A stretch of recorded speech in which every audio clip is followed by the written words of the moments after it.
1930s and 1940s, cross-country travel came right through Phoenix on this road. This was US Highway 80, and in order to accommodate all of the travelers going cross-country onto Los Angeles, various motor courts were built along this road, one of them being the King's Rest Motor Court. The King's Rest Motor Court was built in 1937. It followed the design of most motor courts at the time, with one-story bungalows in a U shape or an L shape with the office in the center. The turrets and the Mediterranean style were designed specifically to attract the cross-country tourists who were driving past on Highway 80. The King's Rest is such a fine example of roadside accommodations for cross-country travelers that in the 1980s, the National Register of Historic Places listed this motor court as a historic location in Phoenix. Bienvenidos a Phoenix en un minuto, más o menos. El día de hoy estamos aquí frente a Monroe School, construida en 1914, localizada en 215 North 7th Street, diseñado por Norman F. Marsh. El edificio tiene un hermoso estilo neoclásico, con columnas dramáticas con un orden corintio. La escuela Monroe funcionaría como escuela primaria y preparatoria de 1914 a 1972, y más adelante sería el centro de reclutamiento para el Departamento de Defensa hasta 1988. Para 1998, un grupo de voluntarios con el apoyo de la legislatura de Phoenix fundaron The Phoenix Family Museum, y el 14 de junio del 2008 la cambiarían el nombre a el Museo de los Niños de Phoenix, el mismo día que abriría sus puertas al público. Sería incluido en el Registro Nacional de Lugares Históricos el 26 de agosto de 1977 y el Registro de Propiedades Históricas de Phoenix en mayo de 1987, para luego ser ajustado en marzo del 2004. Construction work is underway for the Broadway Curve Improvement Project. We are improving 11 miles of Interstate 10. But many drivers are going too fast in a work zone, leading to crashes, damaging equipment, and slowing everyone down. For everyone's safety, please slow down and pay attention to the road. Remember, you're in an active work zone. Please slow down in our work zone and drive 55. One of the most interesting parts of the Phoenix area and the history of it was right in this area during World War II. There was actually a German POW camp with upwards of 3,000 prisoners in it at one time. During the fall and winter of 1944, specifically December 23rd, 25 of the prisoners had dug a tunnel over the last couple months and decided they were going to escape. And right here where this wonderful marker is where they came up out of the tunnel. They had put together a raft, and their plan was to head south and intersect with the Gila River, use the raft to float to the Colorado River, take the Colorado River down to the Gulf where they had some supporters who were going to take care of them. Unfortunately, what they discovered fairly quickly was that Arizona rivers don't necessarily have water in them, and they were all pretty much captured or gave themselves up soon after.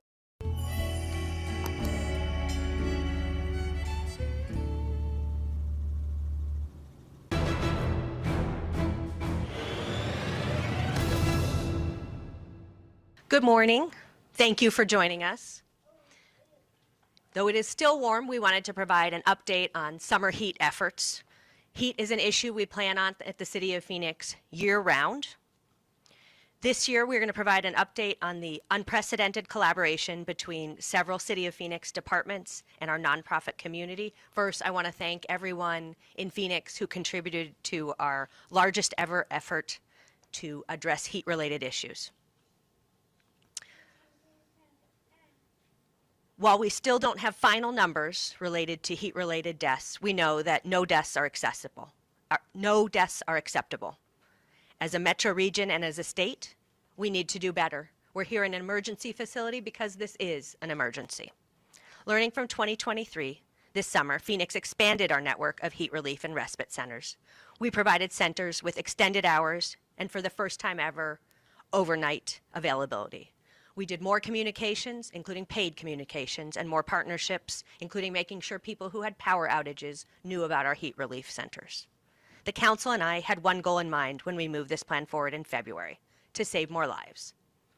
These centers were staffed with on-the-ground support teams that helped connect residents with resources and community services to end their homelessness, substance use, or housing instability. I want to emphasize that the amount of resources to operate a 24-hour heat relief center with wraparound support. Not only does the City of Phoenix provide a physical building, but we also fund 24-hour staffing, security, increased custodial services, and other resources. It's not just identifying a building. All across Arizona, we have to treat extreme heat as a public health emergency and utilize an all-hands-on-deck approach, just like other states and communities have to prepare for harsh weather, such as blizzards, hurricanes, and flooding. Phoenix cannot do this alone. Let me highlight two key reasons that additional county, state, and federal level support is imperative. First, our summer heat continues to intensify. Though we do more and more outreach every year, our demands are also increasing. We had 113 straight days with temperatures exceeding 100 degrees, breaking a previous 76-day streak of 100+ degree temperatures. And temperatures increased by nearly 2 degrees this year, 2 degrees hotter than last summer, which was already the hottest summer on record. Second, the American Rescue Plan funding that all of us largely relied on to create hundreds of temporary shelter beds and respite sites is winding down and will not be replaced. This success has happened in partnership with the federal government through the American Rescue Plan funding. The former governor's flat tax is kicking in, combined with state legislatures' budget negotiations that resulted in cities losing their ability to collect rental tax. So we face a significant decline in revenue. We're being asked to do more, yet given fewer resources. As we start planning for next summer, I'm calling on the county, state, and federal governments to step up to provide funding, facilities, and services necessary to save lives. Phoenix has long carried a disproportionate burden, and our city cannot continue to serve as the heat resource lab for the county and state. There are heat emergencies beyond the City of Phoenix's border.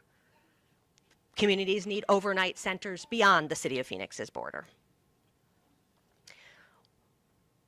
I have had great partnership on the Phoenix City Council in addressing these issues, and one councilman has been just a real leader on heat issues. That is Councilman Carlos Galindo Elvira, and I will welcome him to the podium. Good morning. Welcome to District 7. Thank you, Mayor, and I want to applaud you for your leadership in ensuring that these resources were available and for always being available to talk about this issue, especially at Burton Bar, which is in District 7. I want to really applaud the work of all of the departments, and most especially our firefighters. Their work takes place no matter what the weather is, no matter the temperature. And in Arizona, we know it's an unforgivable sun. I also want to thank already the staff that are pre-planning and engaging in the work for 2025.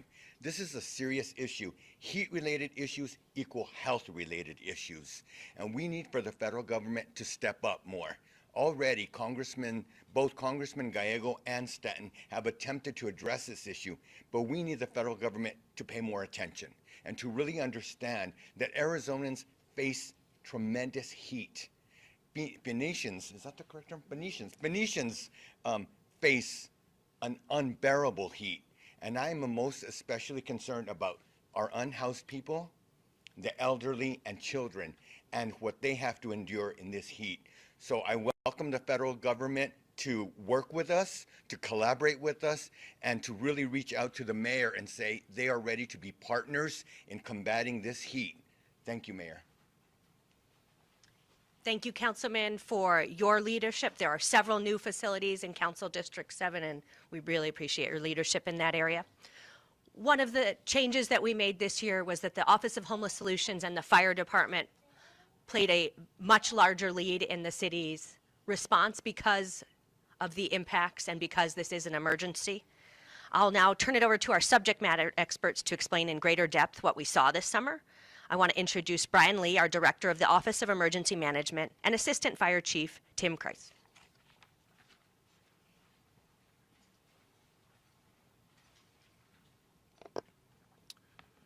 Thank you, Mayor Gallego. Good morning, everyone.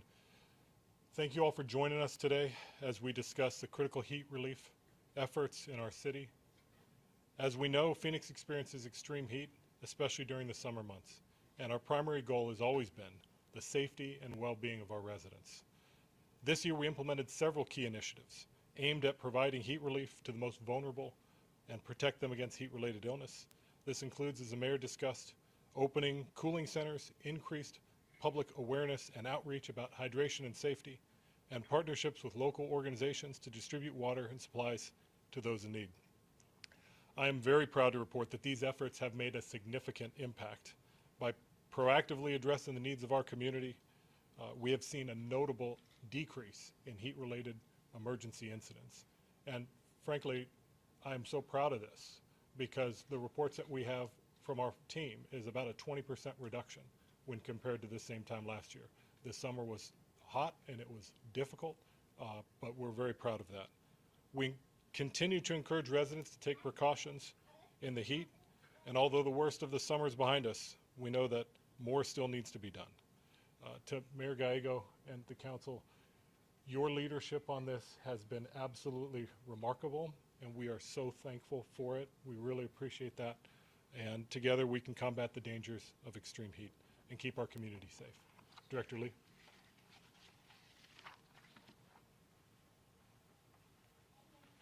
Thank you, Chief.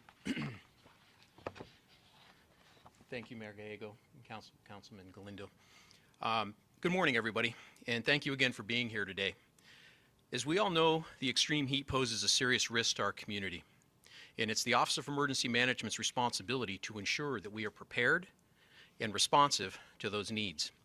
I'm proud to highlight some of the coordinated efforts that our incident management team took this summer in addressing this critical issue.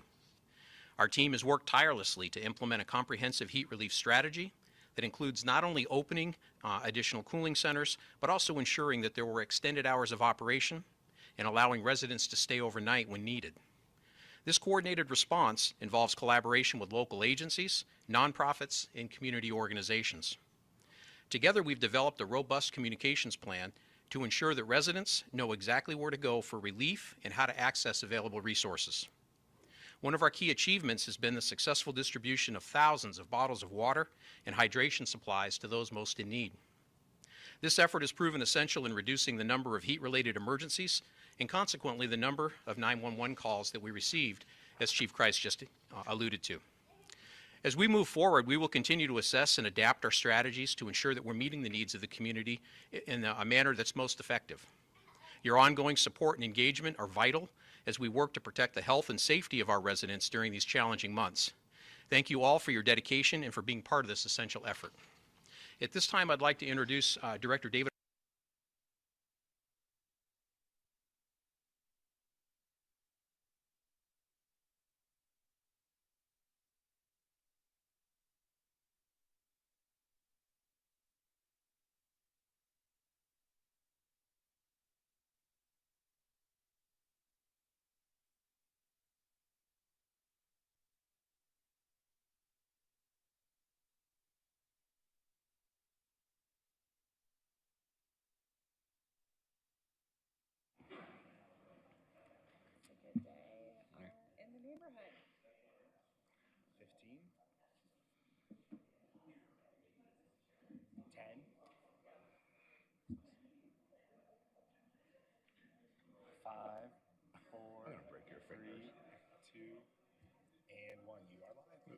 Good morning, everybody. I'd like to call this meeting to order. Welcome to the November 6, 2024 Public Safety and Justice Subcommittee. I'd like to start by introducing City Attorney Jennifer Vega. Jennifer, could you please explain the role of public comment? Good morning, Mr. Chair and committee members. During citizen comment, members of the public may address the subcommittee for up to 3 minutes on issues of interest or concern to them. The Arizona Open Meetings Law permits the subcommittee members to listen to the comments, but prohibits members from discussing or acting on the matters presented. Members of the public may speak for up to 2 minutes to comment on agenda items to be discussed. Comments must be related to the agenda item and the action being considered by the subcommittee. The City Council and staff cannot discuss or comment on matters related to pending investigations, claims, or litigation. Thank you. Thank you very much. I'd also like to introduce our interpreter, Elsie Duarte. Elsie, would you please provide a brief announcement? Thank you, Mr. Chairman. Good morning, everyone. My name is Elsie Duarte. I will be servicing as Spanish interpreter for today's Public Safety and Justice Subcommittee session. I will now take a moment to introduce myself to our Spanish-speaking audience and review some guidelines. Buenos días, bienvenidos a la sesión de la Subcomisión de Seguridad Pública y Justicia. Mi nombre es Elsie Duarte y estaré sirviéndoles hoy como intérprete a nuestra audiencia de habla hispana. Deseamos pedirles antemano, si es que va a dar un comentario público, por favor hable despacio, con claridad y evite tener distracciones de fondo. Finalmente, pause después de cada una o dos oraciones para poder interpretar lo que esté diciendo de la manera más completa posible. Gracias. Thank you, Mr. Chairman. Thank you, Elsie. Okay, we'll start this subcommittee meeting with a call to the public. I don't believe, Zach, we don't have anyone. Okay, thank you very much for that. So we'll move to item number 1 is approval of the PSJ minutes from October 23rd, 2024. Do I have a motion? So moved. Second. I have a motion and a second. All those in favor say aye. Aye. Chair votes aye, passes unanimously. Thank you very much. Item number 2. We'll welcome to the table Assistant Police Chief Jeff Benza, Neighborhood Services Director Spencer Self, Street Transportation Assistant Director Brianna Velez, and they will discuss the Block Watch allocation recommendation. And I think this is the first time, Chief Benza. Congratulations to for your promotion.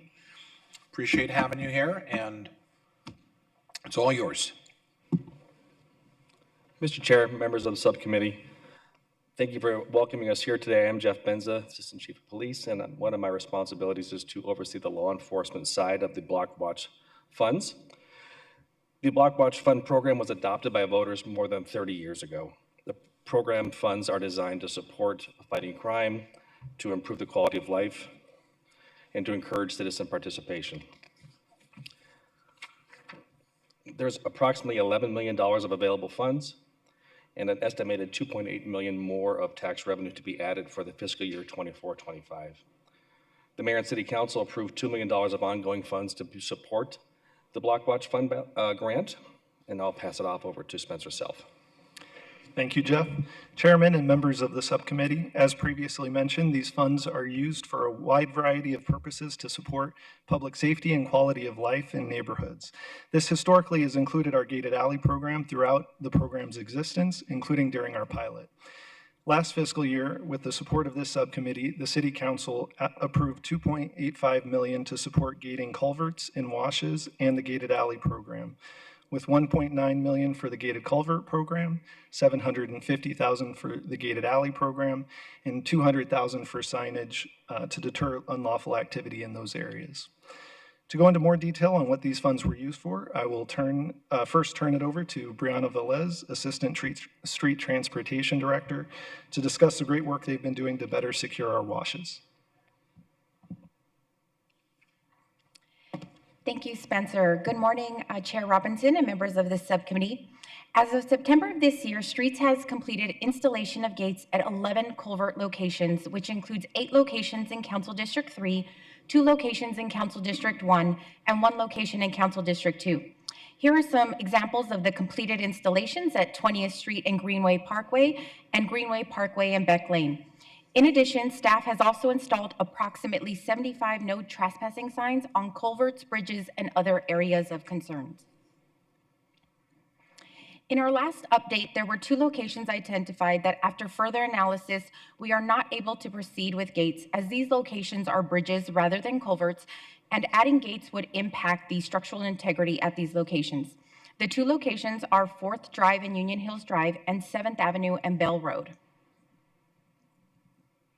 There are 10 remaining locations to be completed, with 7 locations in Council District 7 and 2 locations in Council District 8, all along the Levine Area Conveyance Channel, and 1 location in Council District 3 at 7th Street and Greenway. All of these locations are anticipated to be completed by the end of January 2025.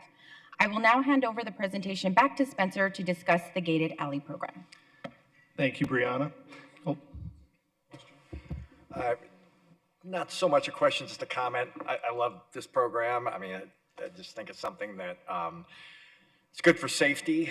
I mean, people could get hurt down there. They're not supposed to be living down there. I think neighbors have complained about the activities that are going on down there. I think for the environment, it may sound silly. Those things fill up with garbage from people who just leave their garbage down there. So having them gated is, I think, the best thing we can do for all parties concerned. What do we have to do more of it? Because I know in District 2, those things have been a pain throughout my time on the council, and it took quite a few years to get to the point where we're actually doing what we're doing now.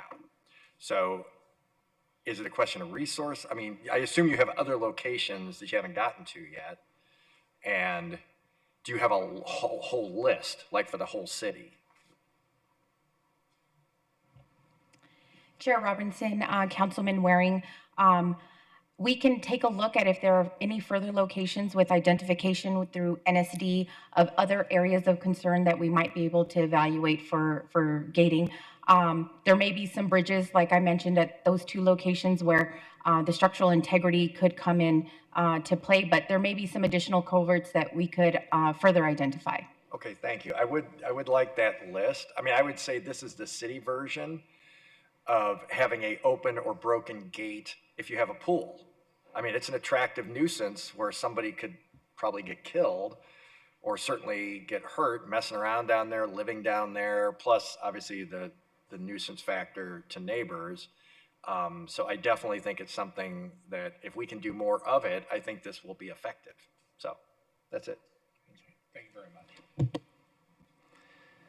Thank you. And I will note the Streets Department was able to work very collaboratively with the contractor, and the prices came in much lower than expected. So they are gating quite a bit more than they originally planned with the funds that have already been allocated, which is wonderful. As I mentioned earlier, we were provided with $750,000 for the gated alley program and $200,000 for signage related to both programs. Typically, our budget for the gated alley program includes approximately $850,000 from the general fund, which we estimate will gate approximately 77 alley segments a year, as long as we don't have any major maintenance items related to the gates that are installed. Last year, we were able to leverage some additional available department funds, as well as a contribution from Council District 5's participatory budget with the $750,000 in block watch funds to gate 156 total alley segments with over 360 gates. We also used the $200,000 for appropriate no trespassing and no obstruction signs and other related signs for the alleys and washes to discourage any further misuse of those areas. At this point, I'd like to take a quick moment to discuss alley maintenance. I know we've talked about this before, but it's worth noting that our goal is to relieve the issues our residents are experiencing so they can better maintain their alleys. During the pilot, this included a partnership with the residents where they would participate in a community alley cleanup supported by city staff as the gates were being installed. This was cumbersome to coordinate and difficult to get necessary participation from the neighborhood.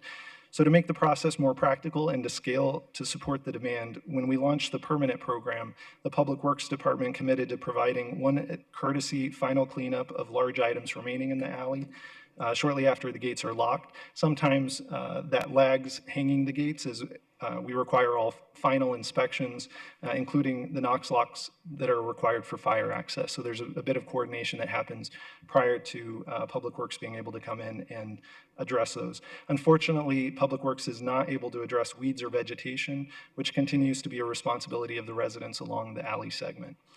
However, through the support of council, we've been working with Brianna's team to coordinate alley millings for the gated alley program with the intent of leaving a better final product and reduce short-term maintenance needs. And you can see an example of that on the screen now where we have a beautifully milled section with our gates installed, really well equipping the neighborhood to be able to take on those maintenance requirements. While we're very happy with the progress we've been able to provide in meeting the demand for the program, we once again find ourselves in a position of needing additional resources.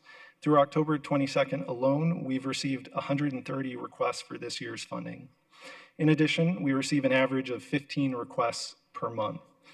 And this year, we're working with the Public Works Department, who separately addresses customer requested transitions from alley to curbside collection to incorporate requests for gates, if interested, which could yield up to 100 additional requests per year. In total, we could see 300 or more requests this year alone. And just as a reminder, our funds can only cover about 77 segments by themselves.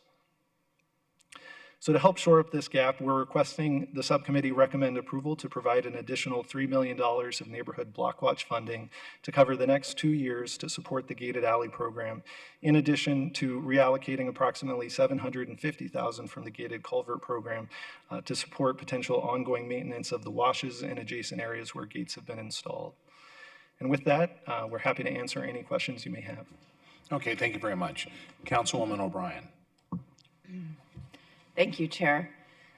Approximately how many alleys do we have remaining to be gated? Mr. Chair, Councilwoman, that's a great question. We don't have an exact number of the segments. Generally, Public Works and Streets look at the number of miles of alleys, but by our estimates, we have approximately 5,000 alley segments citywide, and we anticipate that around 30 to 50% of those, probably closer to the 50% number based on what we're seeing, would be eligible and interested in the gated alley program, so around 2,500. And we have pretty close to that, I would imagine, remaining. That's a lot of alleys, a lot of alley segments. And I just want to go over the numbers again, too, that we anticipate $2.8 million to come into this fund this coming fiscal year, or the fiscal year we're in.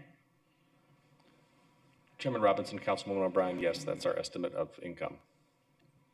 Okay. And the available funds you show, is that minus the Block Watch grant funding that we will be approving coming in January? Mr. Chair, Councilwoman O'Brien, that is the total amount. So annually, we have an incoming amount of approximately $2.8 million. The balance, I don't have the number, it's 10.8? 10.8 million. So we will continue to receive the 2.8 million per year. Approximately 2 million of that goes to the smaller Block Watch grant program funds. Okay. And then that leaves an additional 800,000 to roll over that can be used for purposes such as gating washes and alleys. So we'd be reducing our available funds by about 2.2 million with this request, if I did that math correctly. Is that right? I'll rely on Spencer's nod, yes. Okay, Spencer nodded yes for the record. All right, thank you so much, Chair. Thank you. Any other questions? Okay. And with that, do I have a motion for item number 2? Move to approve. Second. Have a motion and a second. All those in favor say aye. Aye. Chair votes aye. Passes unanimously. Thank you very much. Item number 3 is an important update from the Phoenix Police Department on recruitment and hiring efforts. We'll welcome Commander William Jow to the Commander William Jow, as well as Communications Director Dan Wilson and Senior PIO Ryan Cody to the table.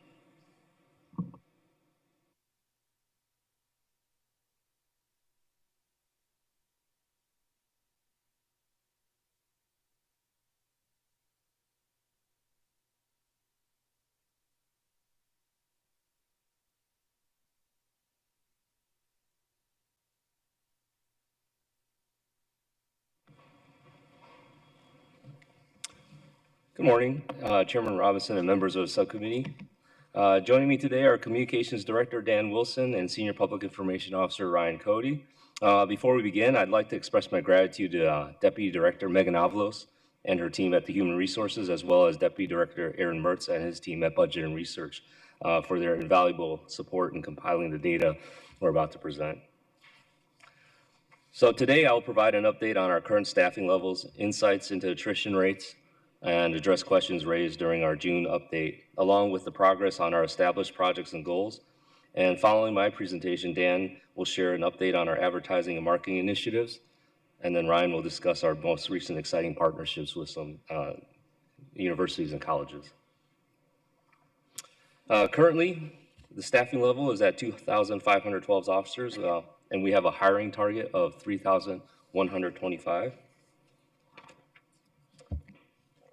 This graph is an encouraging graph that illustrates our annual separations. We've observed a notable increase beginning in 2019, peaking in 2022 with 286 officers retiring that year or leaving the department.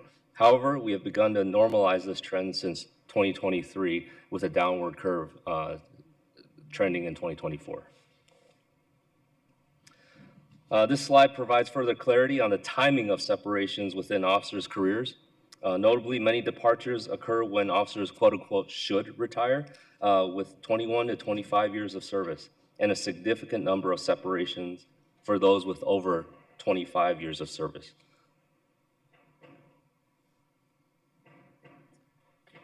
As a follow-up for questions from the committee during our June presentation, we looked at local agency comparisons, and we observed that both Phoenix and Scottsdale are experiencing an upward trend in applications, whereas Mesa and Gilbert have seen a slight decline over the past 3 years.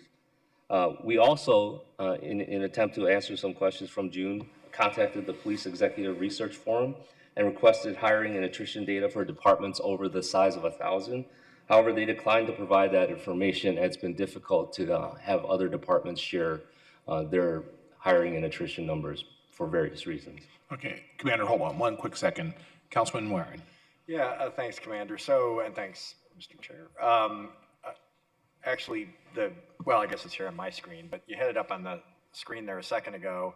It's great that Phoenix is moving up, but compared to the population of Scottsdale, and I don't know how big their department is, it seems like our percentage rate of growth, I think I'm saying it the right way, doesn't seem like it's as positive as Scottsdale's, even though it's moving in the right direction. I'm looking at the green bars. I don't know if the audience can, I assume they can't because I'm seeing myself on the screen now up there.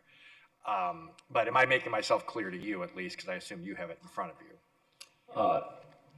Chairman Robinson, members of subcommittee, and Councilman Waring, if I understand the question correctly, you're saying our application, the rate at which we are growing in the number of applications is not significantly higher than, say, Scottsdale. Is that correct? Even though Scottsdale presumably has smaller number of, I assume, vacancies, it's a smaller department for sure, and obviously a much smaller city, probably by, maybe they got 250,000, so like maybe they're 1/5 or something the size of Phoenix. So I just assume their department is not probably dramatically different per capita.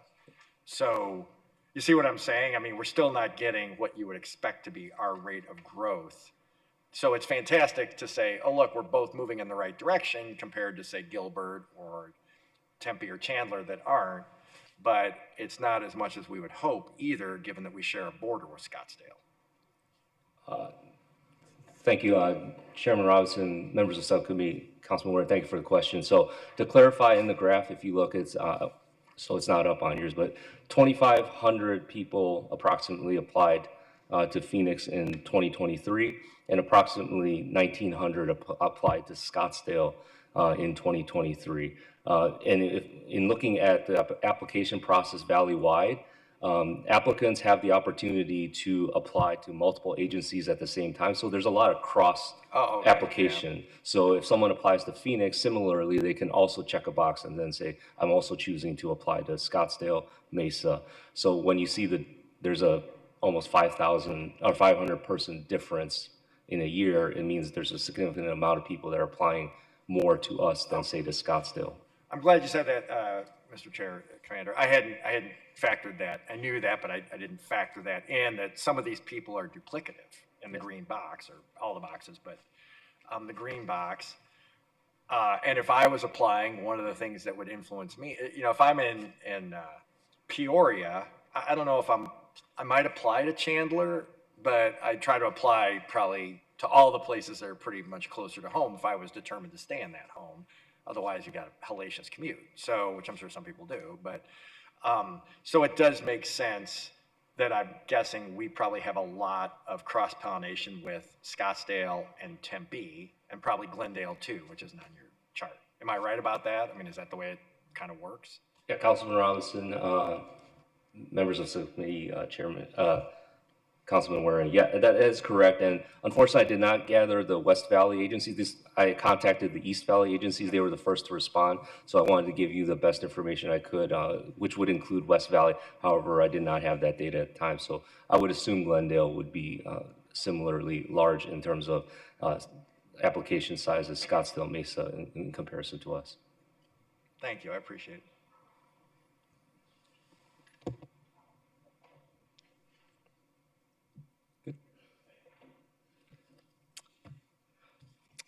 This slide compares the total number of applications received by the department between 2023 and 2024. Although we saw a decline towards the end of 2023, the trend for 2024 shows a resurgence, culminating in a high of 405 applications in October. And if you could see in June, that shows when we announced the improvements that we were going to make during the June PSJ update. Now, several factors may contribute to this positive trend of applications. Dan and Ryan will elaborate on our marketing efforts shortly. However, the city's own initiatives like the hiring incentive and salary increases in 2022 appear to have had a beneficial impact. The green bars represent applications after the hiring incentive went into effect, and the blue bars represent when the overall pay was increased. Next, we will look at the breakdown of who is applying to our department. This year, our applicants are comprised of about 83% men and 16% women. This shows an over 3% increase in female applicants from 2023 to 2024. This is encouraging to see that our marketing and recruiting efforts focused on women has shown positive results. However, we recognize we have much more work to do to reach our goal of 30% women in our academy classes by 2030. And Commander, before we go too much further on that particular slide, are we, as we go through the hiring process, are we asking why? Why are people choosing Phoenix over other agencies? Are we getting answers to the questions? Because I'm sure when we get to the other portions of the presentation, we're going to talk about the marketing efforts, but do we know that the marketing efforts are a direct result from why people are coming to Phoenix, specifically the 3% increase in women applicants? Chairman Robinson, members of the subcommittee, absolutely. One of the things that we started, and we don't have the data yet, it's early in the phases, is we started surveys and also focus groups with the applicants. And then also Dan and his team have started a focus group with our on-advertising group to reach outwards into the community to see why people are choosing us and what are the hindering factors, say that they wouldn't choose Phoenix and they would choose another agency as well. So those are in the early phases. I hope to report more data on that going forward. Anecdotally, and my team does try to reach out and they go to the first week of the academy and talk to the academy classes. And one of the things they do is have conversations with them. And part of that is the survey. So we're waiting on the data on that. But in terms of the weekly updates that the lieutenants are giving me is that they are choosing Phoenix now because it's the largest agency in the valley, and then also because of our pay increases. We are one of the highest paid, well compensated officers in the valley, so they are choosing that.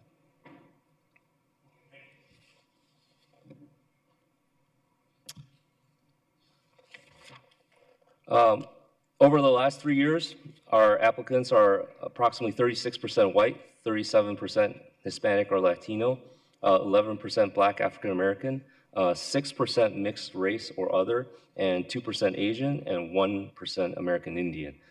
Here in this chart, we can see there are minimal changes in percentages from year to year in the different groups. However, this table shows a little bit more clarity as they show the percentages as they compare to the population of Maricopa County. Across the board, we dropped slightly below county demographics in each category. An exception is the Black African American category, and also those who identify as other or two or more races.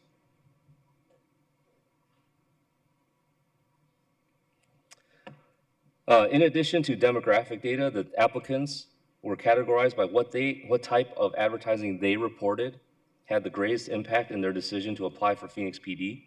The overwhelming majority stated that they were referred to by a friend or a family, or a current City of Phoenix employee. This was followed by the city's website, Indeed.com job postings, billboards, and various other social media. Here we turn our attention from applicants to the exciting part of who did we actually hire. In 2024, thus far, we show improvement over 2023 by in the hiring of women. 12% are women and 88% are men. Over the last 3 years, the applicants we hired were 54% white, 33% Hispanic or Latino, 5% Black African American, 4.5% mixed race or other, and 1.7% Asian.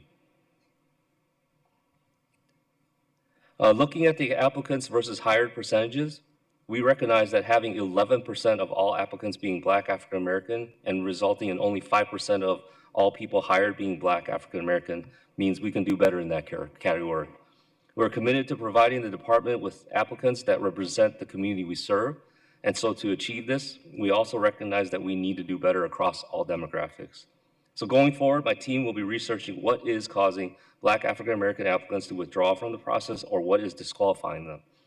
Based on our findings, we will address process improvements and improve outreach to those candidates to ensure more positive outcomes.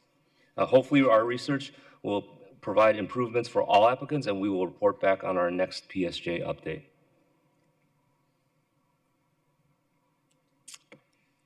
This slide shows our conversion rate for how many applicants make it through our hiring process. Over the last 3 years, 9,215 people have applied, and we hired 458, or roughly 5%. That holds true for both men and women.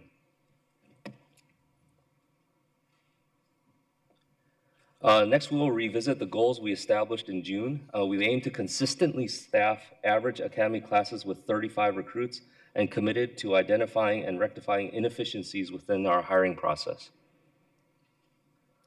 So to help improve our processes, we initiated a survey of applicants and recruits to identify areas for improvement.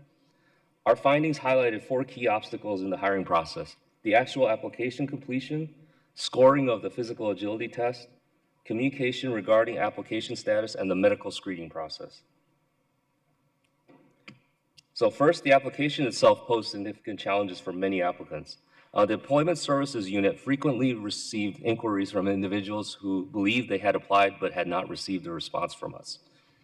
So we found out that previously applicants were required to complete a personal history statement on the Arizona Peace Officer Standards and Training website before applying to the City of Phoenix ECRIS system. This disconnect often left them in limbo because we never saw the AZ Post application if they never applied to the City of Phoenix as well, the 2-step process. So to address this, we collaborated with AZ Post and City HR to streamline the application process. Applicants now apply directly to the City of Phoenix without needing an AZ Post ID number or application beforehand, ensuring their information is captured by us at the City of Phoenix first. In addition, we revamped how we communicate with the applicants. After sending out the welcome email, we have utilized a team of light duty officers to assist our recruiters by calling them back, welcoming them to the process, and asking them if they needed any assistance in completing their applications. In addition, we utilized the light duty team to go back into our database and revive candidate packets that have been stagnant. If we had not heard from a candidate in over a month or more, light duty officers would call them to re-engage. The previous system required multiple verifications that delayed acknowledgement of application submissions.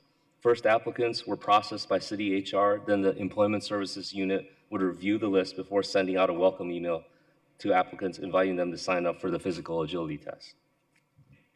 In our new process, the new approach allows City HR to immediately confirm receipt of the applications, expediting the process and enabling applicants to be scheduled for physical agility tests much sooner. In the former system, applicants often faced delays in proceeding after their physical agility test. This was because after applicants took the test, they were asked to wait until the next business day or maybe a couple days for their scores to be tabulated and to obtain confirmation that they passed the physical agility test. We now provide them with their scores the day of the test and proceed to schedule interviews that day without unnecessary waiting periods. Speaking about our enhancements to the medical screening, previously, if an applicant was told they failed any part of the medical evaluation process, they would often withdraw from the process and we would never hear back from them. Concentra now provides the department with a list of any failures so that we can recontact them and discuss the results and options. This allows our background investigators to work with the applicants regarding their results, as well as provide them with an opportunity for a second opinion, which is allowed by the AZ Post standards. We will continue to work with Concentra to improve on these processes. So this change has already, yes. Thank you, Chair. And I want to thank you all for the efforts you've been making with the Concentra to help to streamline this process. But I've also been have a question about ensuring that they have the most up-to-date equipment to be doing the proper testing. So can we ensure that part of the problem is not that Concentra doesn't have the right equipment to do the proper testing? Because I can't imagine how aggravating it is to be going along in this process and have to go get additional testing, although, right, if you're committed, you're committed. But on the other hand, having to do steps because who we have chosen to go through this process for the medical examination doesn't have the right equipment, and then they have to go to their own doctors or another referral. It just seems aggravating to me. So if we could follow up and check on that, I would appreciate it. Thank you. Thank you, Chair.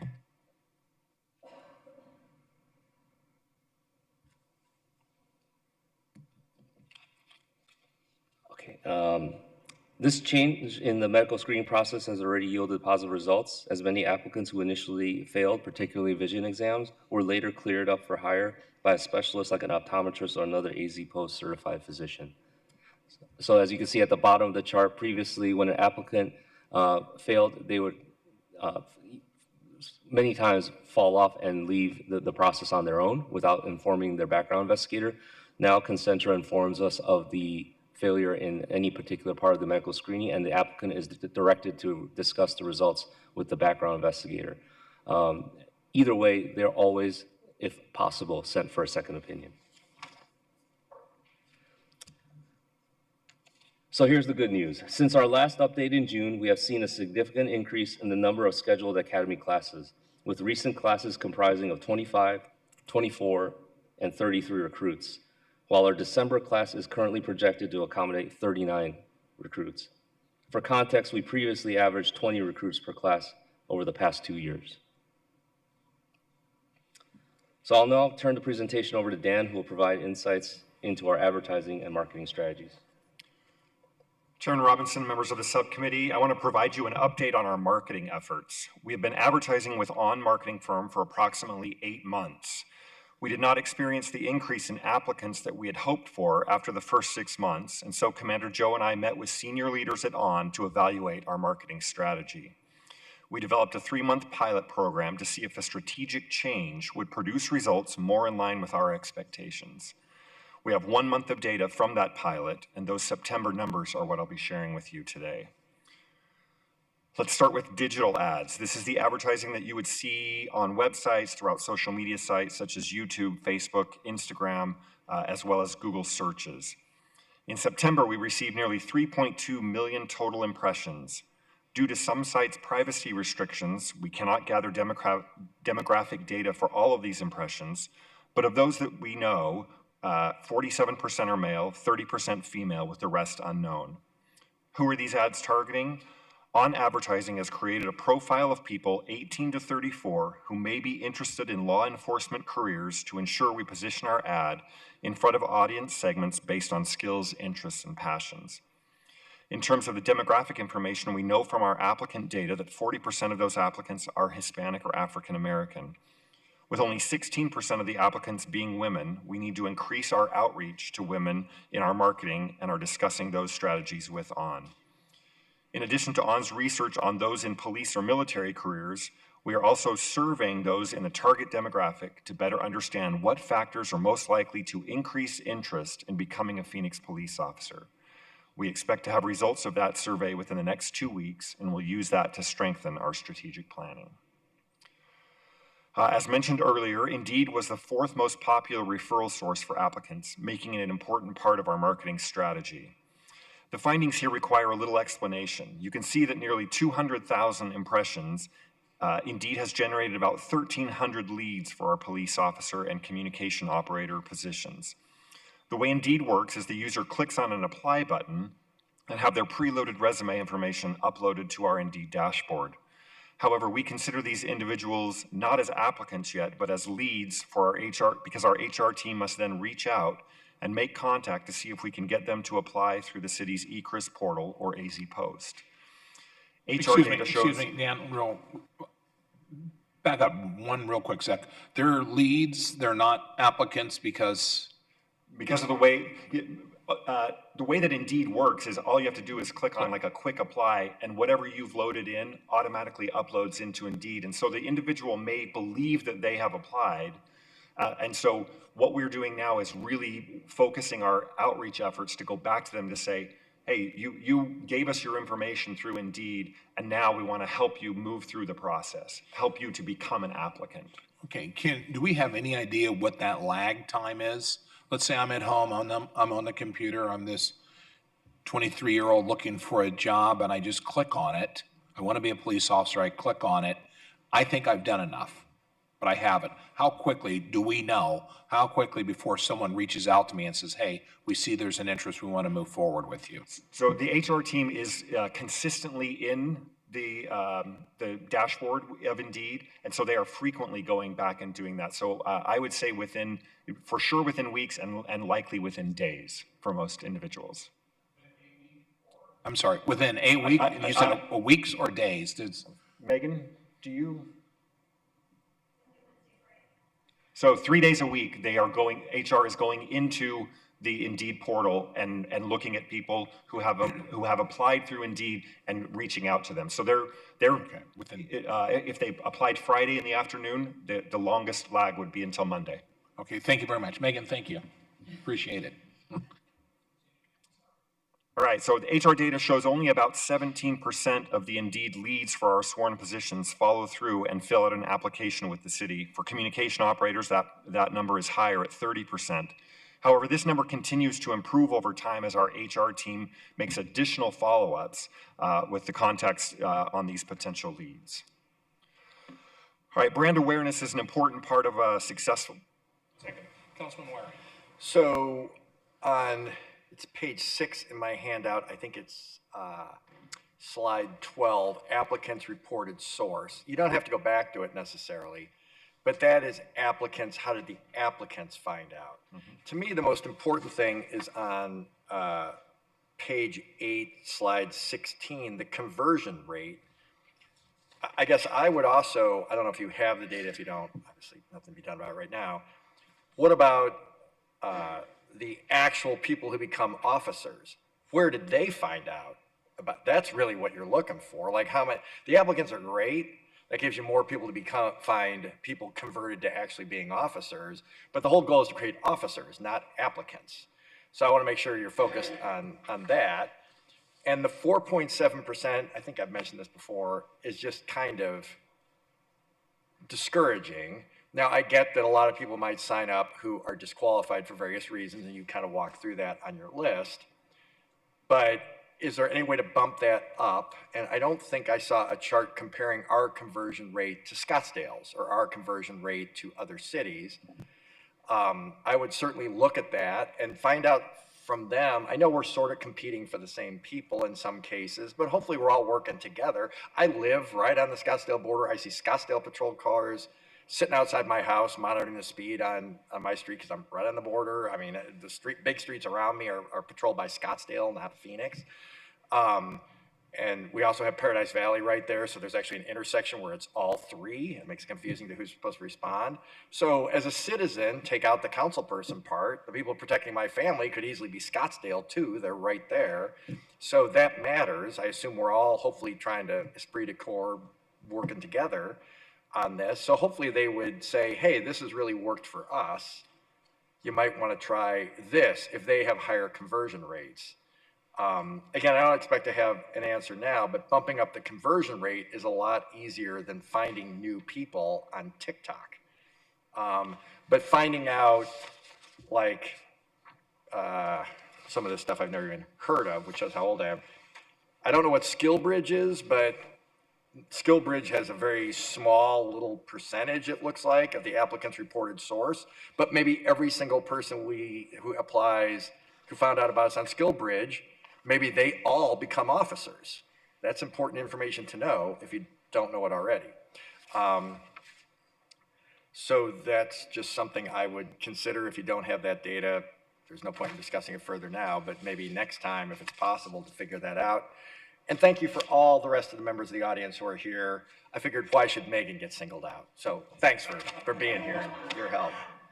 Chairman Robinson, Councilman Waring, Commander Joe mentioned the surveys that we're doing of people who are in the academy right now, and that is one of the primary questions that we're asking to better understand how they discovered us so that we can increase our marketing efforts to better get those types of candidates. Perfect. And I'm going to give the credit for that to Rex Ford sitting in the back there.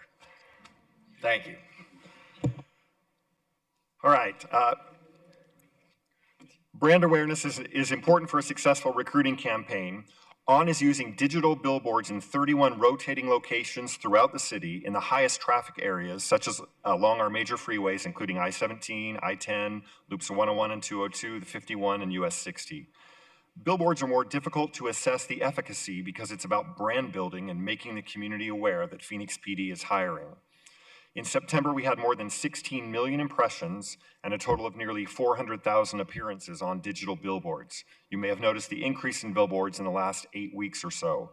ON has reported from their other law enforcement recruiting clients that billboards play an important role in brand awareness and can impact the number of applicants by as much as 40%. ON was instrumental in helping create our new joinphxpd.com website. The site launched in early 2024. In September, we saw more than 33,000 visitors, an increase of 26% from the previous month, and our highest month since we launched. Nearly 3/4 of the visitors are new to the site, driven by our marketing campaigns, which include a call to action to click on the ad, which takes users to the website. Once on the site, we talk about the conversion rate, which is the number of people who actually do something while on the site, rather than just visiting the homepage and bouncing back to wherever they were previously. In September, we had a strong 56% conversion rate, which shows the site is working and potential clients are engaging with the content. In addition to ON, we started this summer working with the Arizona Media Association as part of their public education program, which provides deeply discounted ad space on local TV, radio, and digital outlets throughout Arizona. In September, we had 191 spots run on TV, more than 2,800 on local radio stations, and more than 762,000 digital ads run on local media outlet websites. These campaigns on radio and TV contribute to our brand awareness, and the digital portions have specific calls to action to click on our recruiting website. And now I'll turn it over to Senior PIO Ryan Cody. Ryan supports another division, but for the last several months has taken on additional duties with police recruiting. We thank him for doing such a great job balancing the demands from his normal day job along with this additional recruiting need. Ryan? Thank you, Dan. Appreciate it. Good morning, Chairman and members of the subcommittee. One of the many areas we're focusing our marketing efforts on is in the education system. So local colleges and universities, we feel like are a pipeline that we've seen success in the past on. And we also feel like some formal partnerships in these areas can strengthen this relationship for years to come. Thanks to the Council's approval of necessary funds, we've been able to enter into multi-year partnerships with Grand Canyon University and Arizona State University. We've also signed a 1-year partnership agreement with Arizona Christian and are currently in discussions with the Maricopa County Community College system to work together in several areas as well. These partnerships come with benefits in several different categories. We'll start with the one there on the left side of your screen, which is athletics. They allow us physical space to set up booths and tents at various athletic events. So our recruiting officers have a chance to have a presence on campus, not only with students, but also with the general public who might be attending football and basketball games, for instance. This weekend, we'll be inside and outside Sun Devil Stadium for the ASU-UCF football game, as just an example of places that we've been a part of. Cody, can you have us one? Councilman Waring? So when you say athletic events, I get the ASU, I get the pro events. I've seen those ads. I go to games. What about high schools? I know they're not eligible until they're, 20 and a half. But if you drive by, I'll just use one I know well, Horizon High School, that you see their baseball scoreboard, it's got ads on it for realtors and so forth. I mean, at least putting that thought in people's heads, or, I know we have I'm spacing on what it's called, so I apologize, but, the sort of the starter program for people who are too young to go to the academy. What did you say, Ann? I'm sorry. Cadets. The cadet program, maybe advertising that at high schools might be a good thing. I'm seeing the baseball scoreboard at Horizon, but I'm sure football has it too. And frankly, a friend of mine who's a dentist in Sedona, he would advertise at the games because he was also the coach. But, if you go to their stadium, I mean, you can't really miss it. And the schools really appreciate it too. So there's a couple things that might make them more willing partners in the future. Not saying they're not now. Just if you're not doing that, I didn't hear it mentioned specifically, and you did give a shout out to ASU, so I assume we're probably not doing it. Chairman Robinson, maybe you're going to correct me. Members of the subcommittee, no, I wouldn't correct you, no, but. No, really, it's okay. I'm wrong all the time. Ask my kids. You can correct away. We're actually engaged with high schools right now. We're coming up on I believe the 9th and the 12th. We will be with ASU Preparatory Academy doing a college fair. So in preparation for them, we'll have the cadet organizers there to talk to them about the cadet program, and then also having them do mock oral boards and interviews. And that way it starts the pipeline early where we're reaching them at the high school level, hoping to carry them through cadet and then onwards forward, planting that seed for a career, whether it be civilian or sworn law enforcement. We also recently had an event, I forget the exact name of it, but we were with the Arizona Cardinals at a high school doing different STEM activities, and the recruiting team went there as well. And also in the coming weeks, we'll be doing more things at the high school level with Franklin School, Police and Fire School. So, thank you, Mr. Chair. I guess that's all fantastic. It hadn't been mentioned, so that's great. When I saw athletics, I also thought, physical fitness is one of the requirements. High school athletes would presumably be able to do the physical fitness requirements. So it also seems like any kind of limitations from other applicants would be less so in that, with that pool. So it sounds like maybe we're not advertising at the actual games, which is probably pretty reasonably priced too, as I understand these things. If you got 1 or 2 applicants every couple of years from each high school that you wouldn't otherwise have gotten, it might cost you like a couple $100. So just something to think about. Maybe it wouldn't work. You guys are the experts, but it's something I would certainly consider if you haven't looked into it. And it doesn't sound like it's something we're doing right now. The other stuff you're talking about, Commander, is great, though. Thank you, Mr. Chair. Chairman Robinson, Councilman Waring, yeah, that is correct. We are mostly focusing on in the high schools with our career services avenues, but we could certainly explore what actual physical advertisements at athletic events would look like and what that would cost. Certainly something that we can take a look at. Mr. Chair, I'll just add the narrative around school resource officer, I'm going to put it as charitably as I can, has changed dramatically here in the last few years. But it wasn't that long ago that we had people protesting police on campus. I do think if you're partnering with athletic departments, and the other reach outs that you're talking about too, might also help paper over what has not always been, and I'm shocked to say that, but it is what it is. We had school superintendents and board members and stuff saying we didn't want police here for various reasons. I thought that was incredibly misguided, and I think sadly, current events have changed, like I said, what people are going to say about stuff like that. That kind of, frankly, foolishness is now a thing of the past, I think. But helping to paper over what might be lingering divisions could also come from, helping the athletic departments at the same time, obviously helping us potentially reach out to people who might not go to the career fair or something. Absolutely something that we can look into. Thank you. Councilwoman O'Brien. Thank you, Chair. Additionally, to Councilman Waring's point, some of the larger and small school districts may do this as well, but certainly the larger school districts often have job and career and university fairs. So in a way it's nice that we're in individual high schools, but I'd also like to see us where we're targeting in a whole district, specifically towards our high school kids. I know that my former school district, where I sat on the board, Deer Valley, does it every year, where they invite the universities as well as different businesses in to talk about career options post high school. So that would be a great place for a police assistant program as well.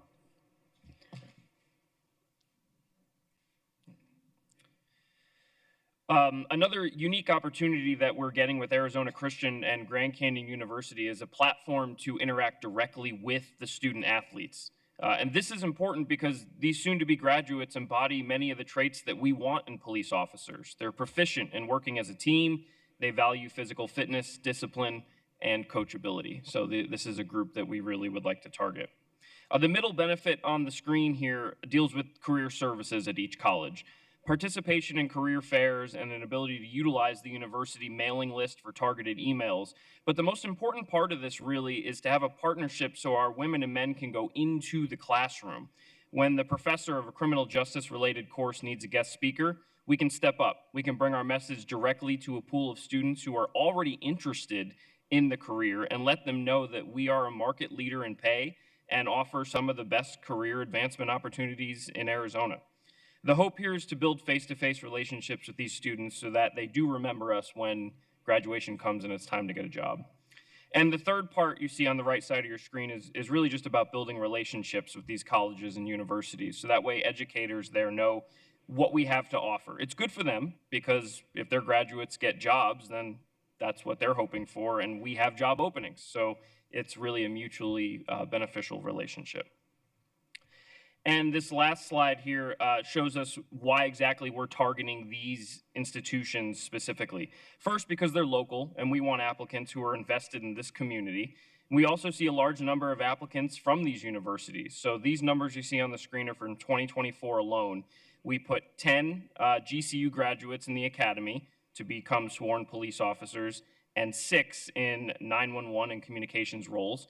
As for Arizona State University, 15 graduates went into the academy to be officers, and 11 911 and communications, and then from the Maricopa County Community College system, 18 in the academy and 7 became 911 and communications officers, or communications roles there.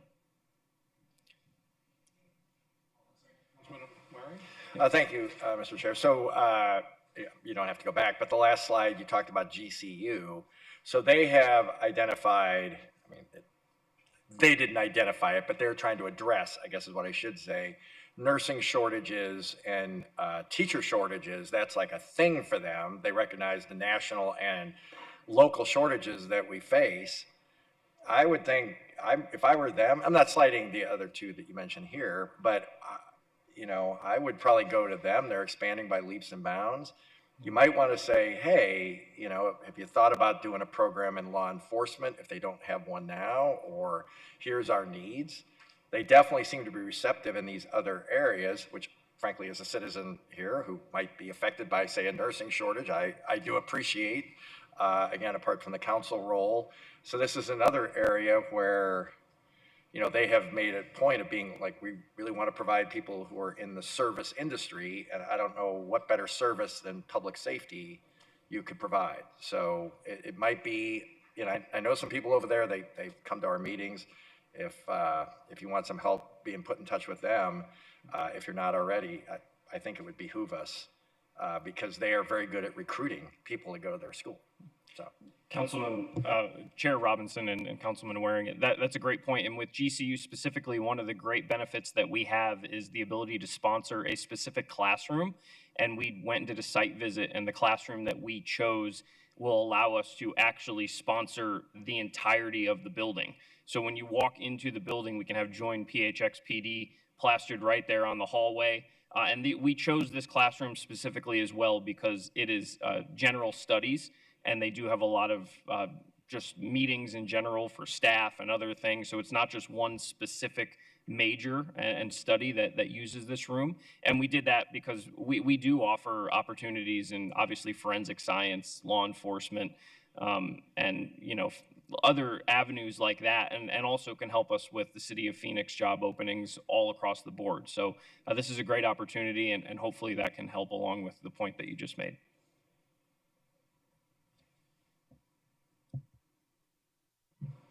Okay, so as we move forward, we'll continue to refine our processes and eliminate inefficiencies to enhance the application experience for our applicants. Additionally, we will focus on understanding how to improve outcomes for applicants of color as well as women, and we will research the way applicants are disqualified or self-withdrawn to see if we can reduce the attrition from the hiring process. We'll also provide measures and results for our college partnerships, and I just want to acknowledge that the work we've done so far has been a real team effort where it's not just HR doing HR things, communications doing communications things. Commander, 1 second. Councilman Waring. All these things, all 5 of them are important, obviously, but the third, the investigate why applicants are being disqualified. Since we just had an election yesterday, I'll say that. It's hard to create new voters. It's better to get voters who are already voters to turn out to the polls. That's just cheaper and easier. So I guess in this case, getting people who are already interested enough to go through the application process to be converted to actual City of Phoenix employees, that's probably going to be easier than starting new programs, no matter how good they are. We just talked about college partnerships and so forth. So I hope you do a deep dive on that.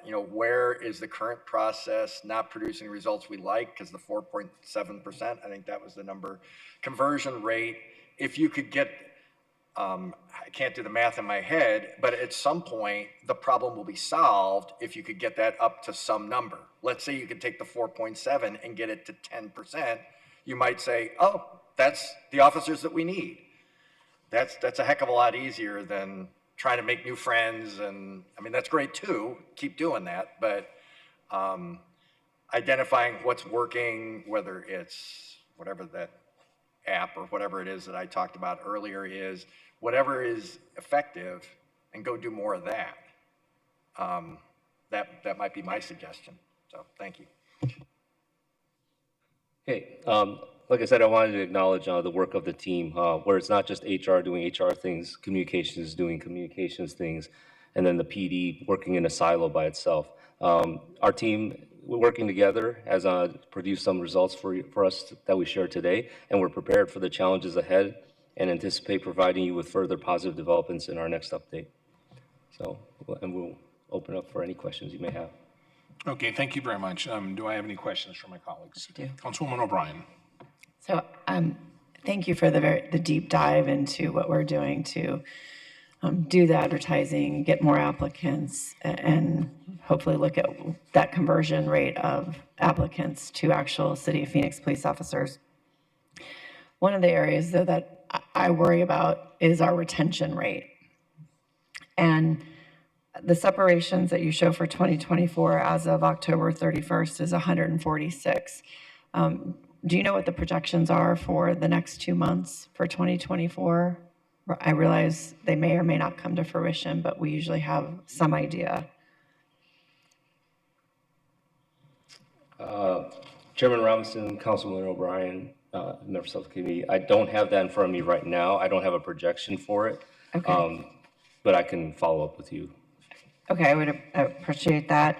I am grateful that it does appear that we are on a downward trend from our high of 2022. But given our numbers, it is still an area that we should be focusing on. The next slide that came after that one showed the separation by years of service. And I'm concerned about looking at those numbers in context. So maybe you could provide these to us later. Is that the number of separations by years of service from 1 to 5 seems to be, it's less than the previous 2 years, but still in relation to how many we've hired or how many in that category, that would help give me better context if I know how many officers or sworn were in each category. Right, like it looks really good for years 11 to 15, but if I do the math, the reason the years 11 to 15 look really good is because I don't think we really hired anybody in those years. So it's not that we're doing a great job of retaining anybody from those years, it's that we don't have anybody that have 11 to 15 years in the police department. So I'd like to know those numbers for context, but I'd also like to see some data and information as we are having separations, especially if you're pre-retirement, right? If you're leaving us in years 16 to 20, that is concerning because you're very close to retirement. Maybe you have other years that apply to your retirement from another department, but those are the kinds of things that I think are important for us to look at as well as we look at our retention. Thank you.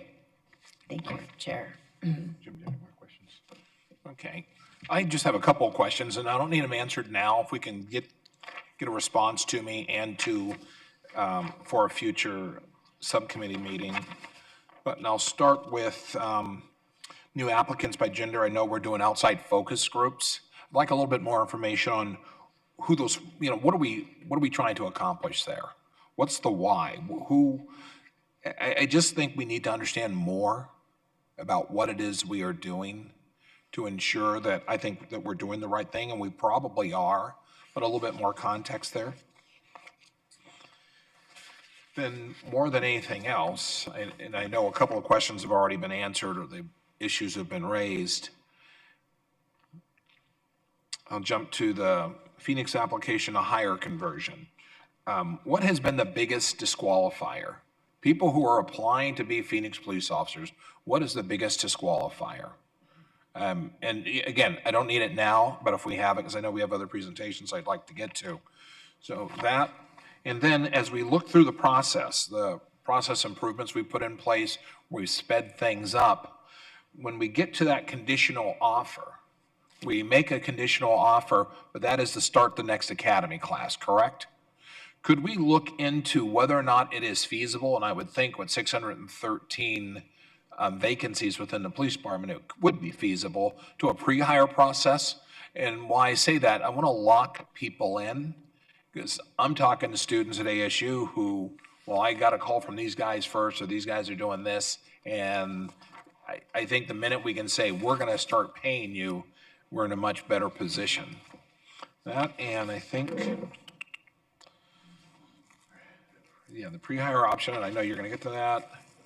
Chairman Robinson. Yes. Member Subcommittee, we do currently pre-hire. Currently, we have, set for the December class, we have 4 people that are pre-hired already working for us in various parts of the department currently. So as soon as we can hire someone and they're available to hire, we do pre-hire. In fact, if we interview someone for the December academy class and they are available now, we will pre-hire them right away. A lot of times the reason we do not pre-hire someone is because of their own job obligations that they need to finish out whatever career or job that they're doing.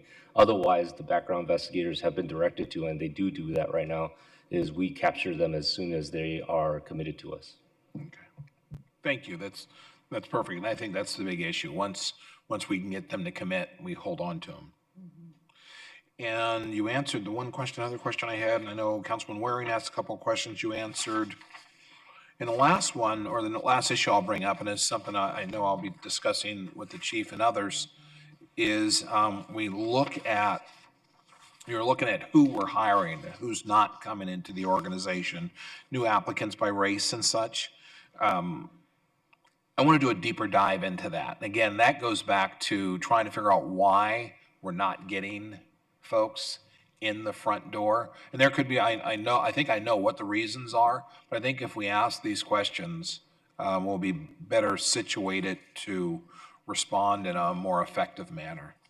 So other than that, and I'm sure there's some other things, but we asked you a lot of questions throughout this process. So Commander Joe, Dan, and Ryan, thank you very much for the presentation. It was greatly appreciated. And if there are no additional questions, All right, thank you very much. We'll now welcome Commander Sarah Garza to the table for item number 4. Commander Garza will provide an update on Police Department's Training Academy.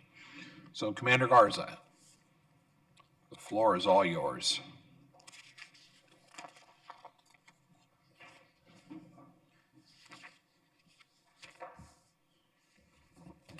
New ones.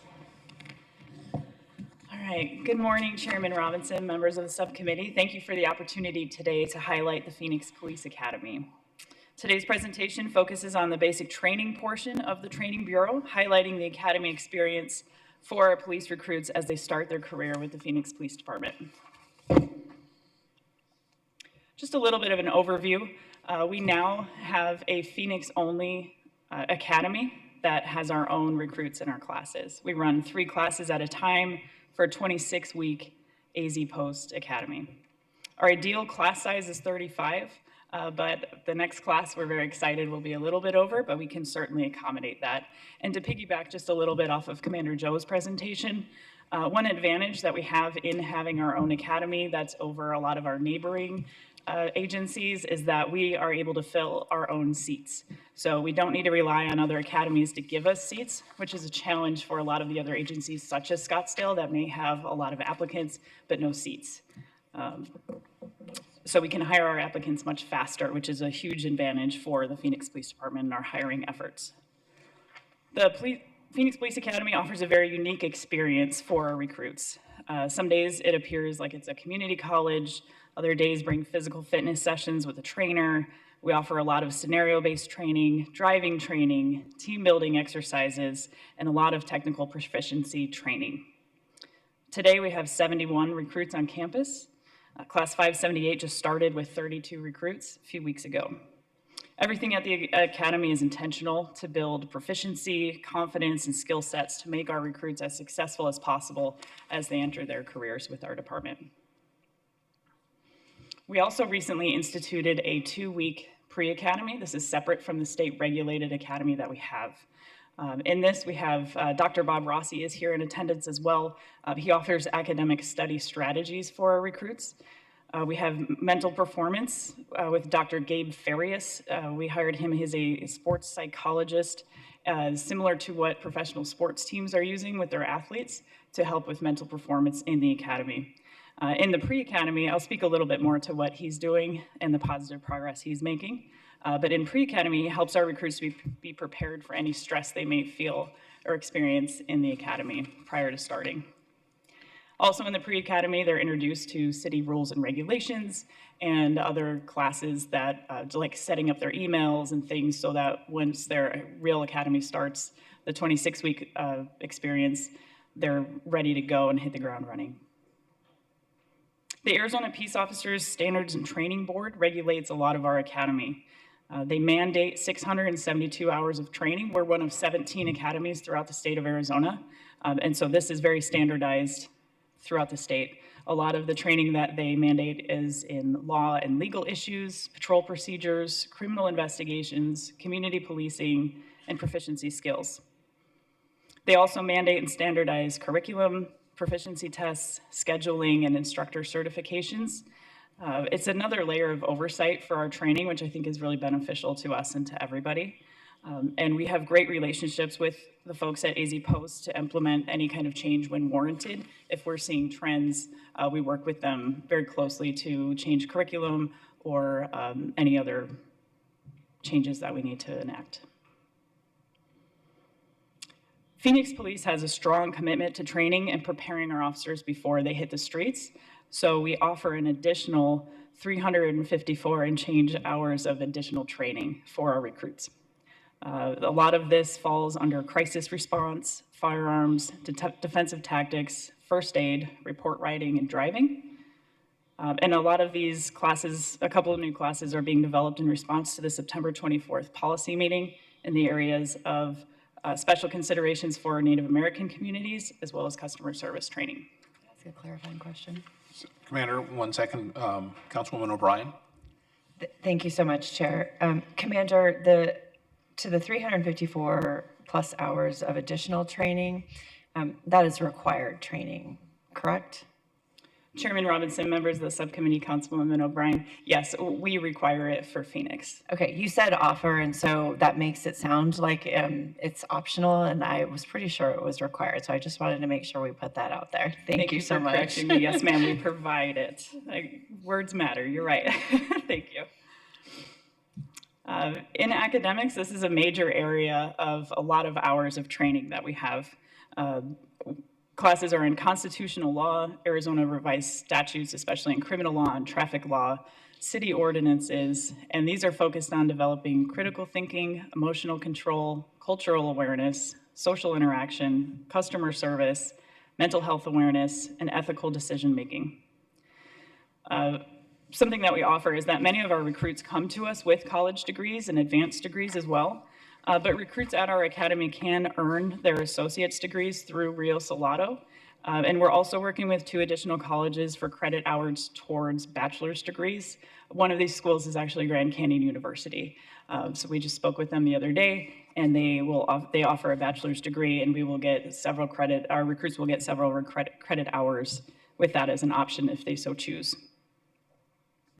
Another example worth noting in our academic curriculum is that our community police relations module alone has over 31 hours of instruction. So our recruits are getting a wide variety of training throughout their academy time. And then notably, another new program that we have to assist with recruit success in our attrition rates is our English as a Second Language program. This is through the DC Language Center. They're offered weekly one-on-one lessons focused on job-specific scenarios and vocabulary. So what we were learning is that our ESL learners might not know words such as ordinance or lien, which are unused generally in their native language, but are necessary for some of these AZ Post tests. So this is a program that we've offered to the recruits as well as officers in the FTO program, and we believe this will assist with our attrition rate. One area that is well covered in the academy is our behavioral health training. We have classes that are behavioral health crisis response, mental health training, and mental health first aid. Mental health first aid is an 8-hour class that helps with recognizing signs of mental health crisis and knowing the most appropriate and immediate resources that are available to the officers. A lot of that is also scenario-based, just like everything else that we provide. Sorry. De-escalation is another thing, a common theme throughout the academy. The ICAP program is integrating communication and tactics. This is through PERF, which is the Police Executive Research Forum. It is our department's decision-making model, and it's designed for communication with people that are armed but not with firearms. So this could be edged weapons, blunt objects, etc. That is the ICAP program, and that's also mandatory, and we will start that program to continue to train all of our patrol in the ICAP program. De-escalation is also seen throughout classes such as interpersonal communication, use of force classes, patrol procedures, and crime in progress. Commander, real quick question for you. When we talk about de-escalation, when we talk about use of force classes, these types of things, can you briefly tell us what does the use of force classes entail? Because I think that's obviously it's a critical issue these days. It's a question that comes up often. But what exactly are we exposing our recruits to when we talk about use of force? Chairman Robinson, members of the subcommittee, it's present throughout. So they're receiving training on our new 1.5 training policy that's coming out. That's a 2-day training that they'll receive. It's also present in things like defensive tactics, of how to appropriately apply force, what the rules are, right? Rules of engagement, things like that, and how to safely affect defensive tactics for the safety of the officer and the community member that we're engaging with. But there's, our sergeants are well versed in the policy and the procedures, and so in classes such as patrol procedures and everything, that is a common theme. It's a common theme in advanced training when they go through their tactical training, and it's very much present in all of their training. Thank you for that. And the reason I ask, and Lori, I'll ask for additional follow-up on this, because I think that in this day and age, all the issues that we've been dealing with as of late, when it comes to use of force, I think it's going to be critical for us to really make sure people understand what we are exposing our folks to from a standpoint of the training that we give them, that we expect them to follow, and then the, what word am I thinking of? The additional training the officers receive in in-service training and such. So I'll ask the follow-up on that, but I just wanted to make that point clear. Commander, thank you.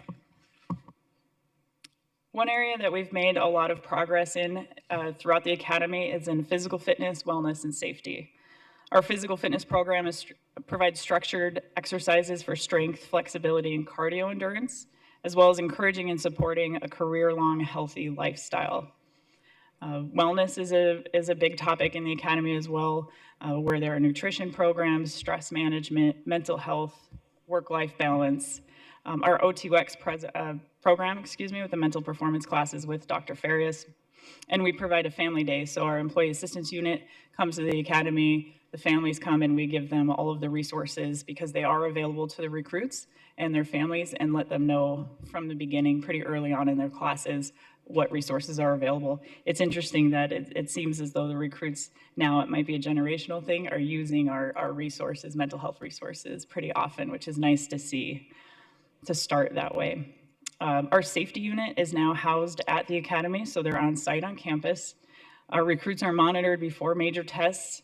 We have EMS on scene for our major proficiency tests, and they also assist us with our summer heat program, which is in line with the city standards. A little bit more about our O2X program with Dr. Farias. Yes. Thank you, Mr. Chair. So on page 2, slide 3, I talked about pre-academy, academic study strategies, mental performance, physical fitness, and city rules and regulations. I'm sure that you heard our discussion about the conversion rate, trying to get, not just applicants, but getting people to become Phoenix police officers. I'm curious how many people wash out on page 5, slide 9, the physical fitness and wellness and safety.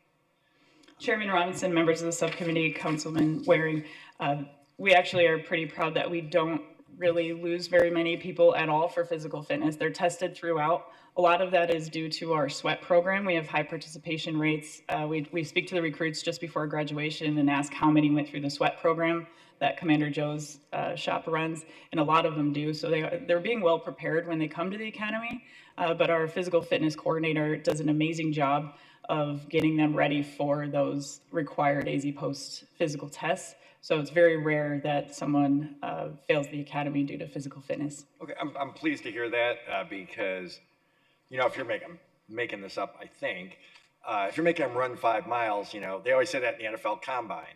How many times does a lineman run 40 yards? They're really working out maybe a 5-yard square thing. It's more important they be strong, flexible, have good feet rather than sprint down the field, which almost never happens. Same thing here. If you're testing them on stuff that, or washing them out because they can't do something that they're probably never really going to do in real life at a time when we desperately need officers, then you should rethink this. But it sounds like you already have thought about this and are applying it appropriately, and we're not really losing otherwise qualified applicants. And by that, I mean people who can, study the material, have good mental performance, and follow the city rules and regulations. To me, that's more important than how far you can run or something, assuming you can, at least do some of that. So I feel good about that. Also, the word on the street is you are a White Sox fan? Yes, I think you as well. There's very few of us. Yes, I'm so sorry to hear that. Lucky for you, I got a 2-for-1 coupon on therapy. They're gonna decult us. So, but I did not know that. I was amused to hear it, and sorry for you at the same time. So we had a record-setting season this year. It's been a long time since 2005, yeah. But thank you, I appreciate it. I'd like to highlight, and we're always working on attrition and rates and how we can make our recruits successful for long careers with the Phoenix Police Department. One of these new options is our O2X program with Dr. Farias that I spoke of earlier. In the academy, he teaches them how things like regulating emotions, stress management, he'll live monitor their stress levels during particularly stressful days, and then follow up with them later and say, well, you were stressed, did you use the things that we gave you, the tools? And they say, oh man, I didn't think about that. So if we can introduce a little bit of stress in the academy, and the first time they're experiencing stress is not when they're on FTO and responding to a violent crime in progress, or someone in a that's having a really bad day, this is a great place to do it. And to be monitored by somebody with his pedigree is an amazing thing for us. One thing of note that I think is impressive, he just started working with the academy. There was a pilot program for the in-service.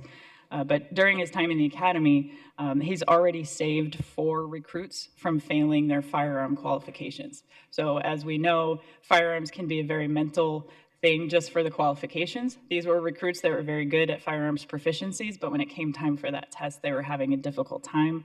But he assisted them, and they were able to successfully move forward in the academy because of his work with them. I'd like to speak a little bit to our defensive tactics program. This offers 80 hours of training on techniques that support the safety of both officers and community members, as well as how and when they can be applied appropriately. There's a classroom training, there's hands-on training, and there are assessments in the areas of handcuffing, searching, controlling subjects, and response to combative subjects.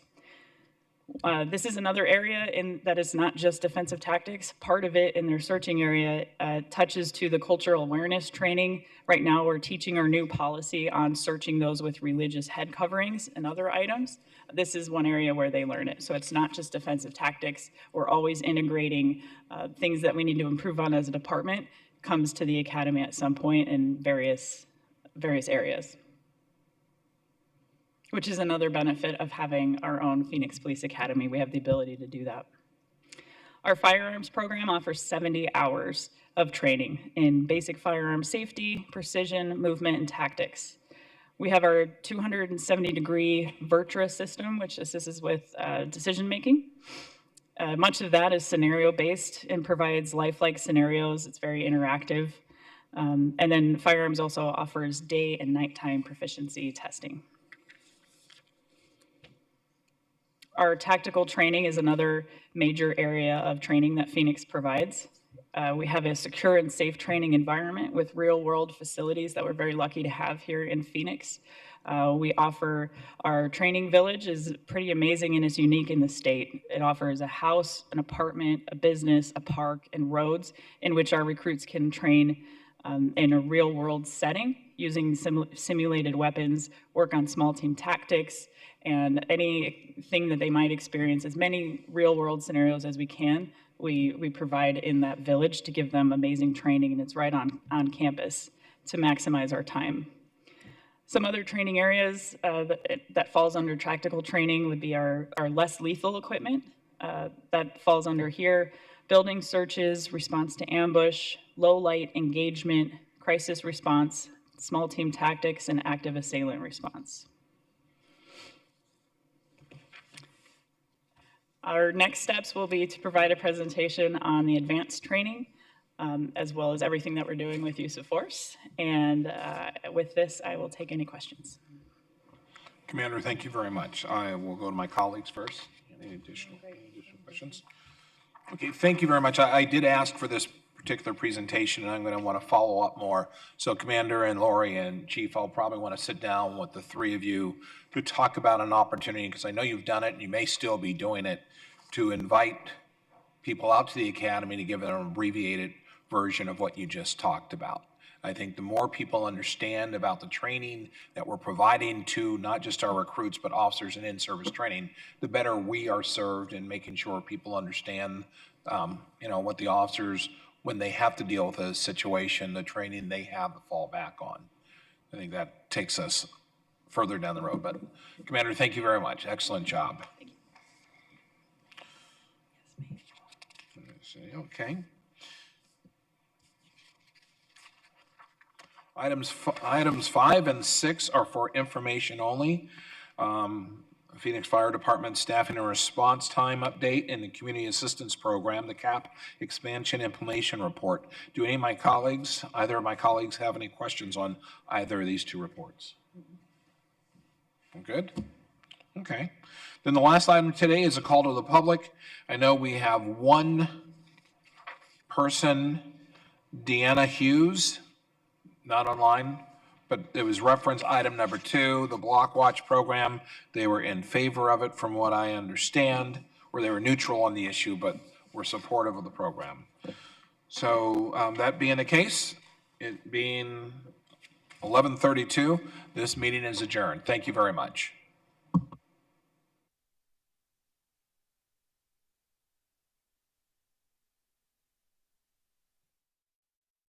And just a real leader on heat issues. That is Councilman Carlos Galindo Elvira, and I will welcome him to the podium. Good morning. Welcome to District 7.